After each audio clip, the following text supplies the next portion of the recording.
بسم اللہ الرحمن الرحیم۔ امام مالک رحمۃ اللہ علیہ ان چار ائمہ میں سے ہیں جو بالکل برحق ائمہ ہیں۔ تو امام مالک رحمۃ اللہ علیہ نے ایک مرتبہ خواب میں دیکھا اللہ کے رسول صلی اللہ علیہ وسلم کی زیارت ہوئی۔ تو امام مالک نے عرض کیا یا رسول اللہ صلی اللہ علیہ وسلم، تیری مسجد میں 17 سال سے درس دے رہا ہوں حدیث کا، اب آپ یہ بتائیے میری عمر کے وقت کتنا باقی رہ گیا ہے؟ تو اللہ کے رسول صلی اللہ علیہ وسلم نے مسکرائے اور یہ ہاتھ کے 5 انگلیاں اشارہ کیا کہ یہ 5 انگلیوں کا اشارہ کیا۔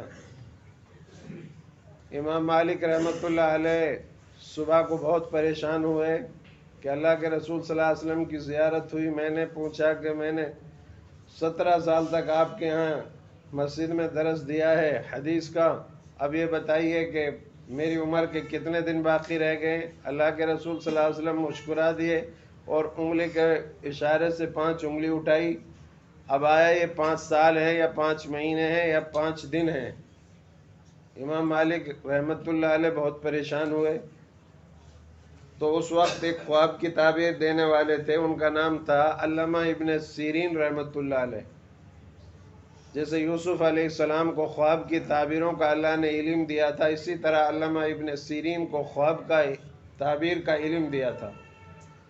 تو امام مالک رحمۃ اللہ علیہ نے اپنے شاگرد سے کہا کہ یہ خواب جا کر کے نہیں علامہ ابن سیرین سے بیان کرو اور میرا نام نہ لینا۔ تو جب علامہ ابن سیرین نے یہ خواب سنا تو انہوں نے کہا کہ یہ خواب کسی عام آدمی کا نہیں ہے، یہ خاص عالم کا یا بڑے کوئی محدث ہے اس کا خواب ہے، تم نہیں دیکھ سکتے یہ خواب۔ پھر ان کے شاگرد نے اقرار کیا کہ حضرت میں نے نہیں دیکھا، بلکہ یہ وقت کے امام اور محدث امام مالک رحمۃ اللہ علیہ نے یہ خواب دیکھا ہے۔ پھر علامہ ابن سیرین نے اس کی تعبیر بتائی، کیونکہ اللہ کے رسول صلی اللہ علیہ وسلم نے ارشاد فرمایا ہے، انگلی کے 5 انگلی اٹھا کر کے نہیں، یہ ارشاد فرمایا ہے کہ موت ان 5 چیزوں میں سے ہے جس کا علم اللہ نے اپنے سوائے کسی کو عطا نہیں فرمایا۔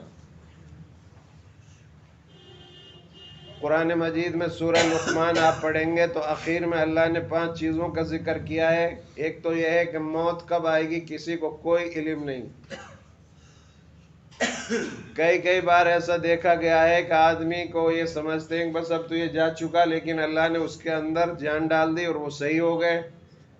اور کبھی کبھی دیکھا جاتا ہے آدمی اچھا ہٹا کھٹا اور تندرست ہے، اس کو جو ہے کوئی بیماری لگی، اچانک موت آ گئی۔ تو موت اور حیات سب اللہ کے حکم سے ہوتی ہے۔ تو ایک تو یہ قرآن میں مجید میں اللہ فرما رہا ہے کہ موت کب آئے گی کسی کو کچھ پتہ نہیں۔ دوسری بات اللہ نے یہ فرمائی، ماں کے پیٹ میں یہ جو بچہ ہے یہ نیک ہوگا کہ برا بنے گا اس کا کسی کو علم نہیں۔ تیسری بات یہ فرمائی بارش کب ہوگی کسی کو اس کا کوئی علم نہیں۔ لوگ اندازہ لگاتے ہیں کہ یہاں بارش ہوگی، کبھی کبھی ان کا اندازے اور آنکڑے غلط بھی ہو جاتے ہیں۔ تو اللہ نے فرمایا بارش ہوگی یا بادل ہو رہے ہیں، اس میں کہیں کوئی عذاب تو نہیں ہے اللہ کا۔ اللہ کے رسول صلی اللہ علیہ وسلم بادلوں کو دیکھتے تھے تو چہرہ آپ کا افق پڑ جاتا اور خوف طاری ہو جاتا، مسجد میں تشریف لاتے، کبھی اندر آتے باہر آتے، صحابہ نے پوچھا کبھی باہر کبھی اندر بادلوں کو دیکھتے ہیں تو آپ بہت حیران ہو جاتے ہیں، پریشان ہو جاتے ہیں، ہمیں تو خوشی ہوتی ہے کہ بارش ہوگی۔ پھر اللہ کے رسول صلی اللہ علیہ وسلم نے ارشاد فرمایا اے میرے دوستو مجھے کیا پتہ ان بادلوں میں عذاب ہے کہ بارش ہے، پہلی قوموں کو اللہ نے اسی طرح ہلاک کیا تھا۔ تو میرے بھائیو بارش کب ہوگی اس کا بھی کسی کو کوئی علم نہیں، اور کل کیا ہوگا کل کے بارے میں کوئی نہیں جانتا، کل میں زندہ رہوں گا کہ نہیں پل کا بھی پتہ نہیں ہے، کل کے بارے میں کسی کو کچھ پتہ نہیں، کوئی پیشین گوئی نہیں کر سکتا۔ یہ سب اللہ نے اپنے ہاتھ میں رکھی ہیں یہ باتیں۔ اور پانچویں بات یہ ہے کہ کون سی زمین پر انسان مرے گا، کہاں پیدا ہوتا ہے، کون سی جگہ مرتا ہے، کسی کو کچھ پتہ نہیں۔ بہت سے لوگ حج کرنے گئے بیچارے، وہیں انتقال ہو گیا۔ تو یہ موت اور حیات یہ سب اللہ کے ہاتھ میں ہے۔ کون سی زمین پر انسان مرے گا، یہ 5 چیزیں ہیں جن کا اشارہ اللہ کے رسول صلی اللہ علیہ وسلم نے دیا امام مالک رحمۃ اللہ علیہ کو کہ میں بھی ان چیزوں کے بارے میں کچھ نہیں جانتا، ان کا علم صرف اور صرف اللہ کی ذات کو ہے۔ تو میرے بھائیوں، اللہ کے رسول صلی اللہ علیہ وسلم نے ہمیں یہ پیغام دیا ہے کہ تم بھی کوئی ایسی بات آگے کی ایسی نہ کہو جو قرآن اور حدیث سے بالکل خلاف ہو۔ کل کے بارے میں کسی کو کچھ پتہ نہیں۔ جب آپ صلی اللہ علیہ وسلم مدینہ منورہ گئے تو وہاں بچیاں گیت گا رہی تھی کہ ہمارے درمیان ایک ایسے نبی موجود ہیں جو کل کی بات کو جانتے ہیں۔ آپ نے فوراً تردید فرمائی اور منع فرمایا، بچیوں اس طرح کے اشعار مت گاؤ، مت کہو میں کل کی بات نہیں جانتا۔ قل انما انا بشر مثلکم یوحی، میں بھی انسان ہوں، میں بھی انسان ہوں۔ اللہ نے آپ کو کلیئر کر دیا، محمد صلی اللہ علیہ وسلم آپ رسول ہیں، آپ سے پہلے بہت سے رسول آئے اور گزر گئے، آپ کو بھی جانا اس دنیا سے۔ بہرحال ہم لوگ جو ہیں اپنی آخرت کے بارے میں فکر مند رہیں اور جو ہے اللہ سے دعا کرتے رہیں، اللہ رب العالمین ہم سب کو عمل کی توفیق نصیب فرمائیں۔